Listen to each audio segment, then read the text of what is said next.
So, you're thinking about buying a house, but is it the best time to do so? Well, the answer is more complicated than a simple yes or no. Many factors go into determining what constitutes a good time to buy a house, including some that are solely dependent on you, the buyer. Before diving into the real estate world, keep in mind that you don't have to slowly give up on the idea of your dream home. All you need is a little bit of guidance. Here are a few things to look for, and that largely fall under the umbrella of the million-dollar question. When is the best time to buy a house in California? So, let's go to the video to dig deeper about that.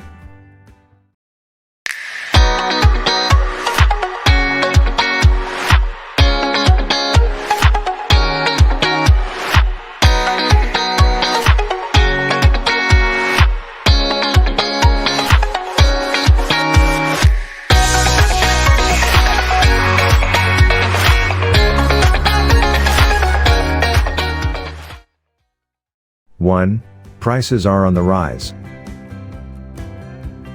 Similar to any other industry, supply and demand play a big part in getting the best deal, and ultimately determining the best time of year to buy a house. You want to have options, but at the same time, you don't want to be in competition with everyone else. Comparing the prices of today to that of last year would be a mistake. The uncertain times, unforeseen drops in interest rates, and rent and buy prices are on their way out of the picture. If you're anticipating a housing market crash like the one in 2008, you should probably give up on the idea. The fundamentals that propped up the home prices back then are different than now. That's not to say that there might not be another tumble on the horizon. However, nothing's certain. Historically, during the spring and summer, more homes are for sale, and in winter, real estate markets cool down. 2. Housing market trends change rapidly. The California housing market saw a lot of changes in response to the COVID-19 pandemic, but you shouldn't be too influenced by those trends when determining the best time to buy a home. For example, some towns saw an influx of residents looking for places to escape during the pandemic. However, interest in these particular areas is in no way sustainable when it comes to long-term purchase decisions. Instead, look for more evergreen qualities, such as local business growth and employment opportunities, to determine whether a certain location has the potential to attract more buyers post-pandemic. Similarly, if a town saw a large number of people leave during the pandemic, don't immediately write it off. People might have moved away to a more affordable area while they were operating remotely. But, for example, if school districts start calling students back offline, the town will likely get its mojo back in a steady manner. 3. There is less competition during certain seasons.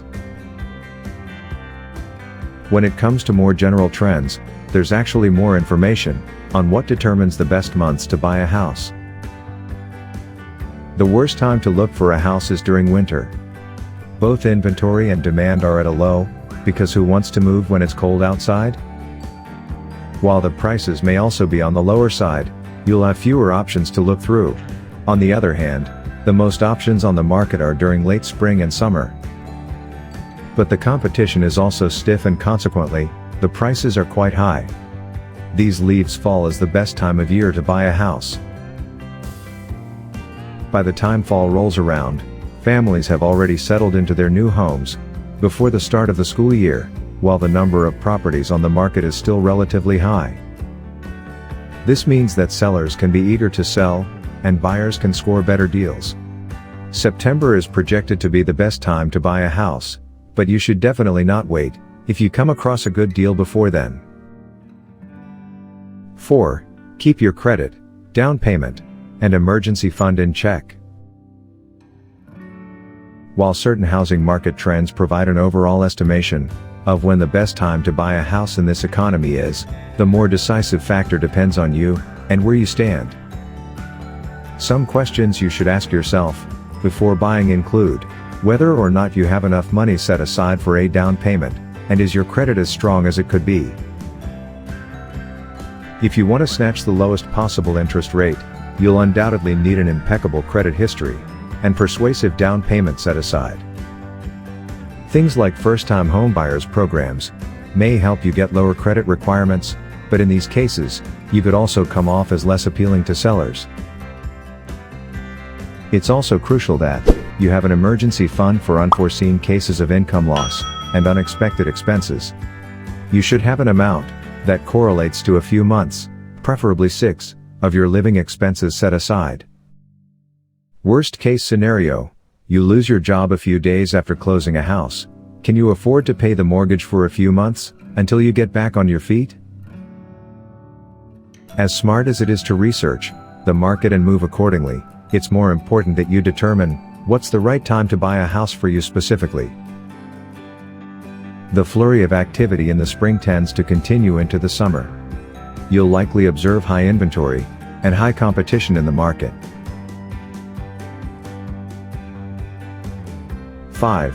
Have a real estate agent that knows the ins and outs of the industry.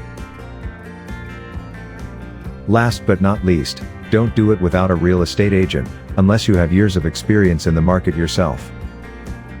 A good real estate agent will save you time and money by snagging up the best deals and negotiating on your behalf.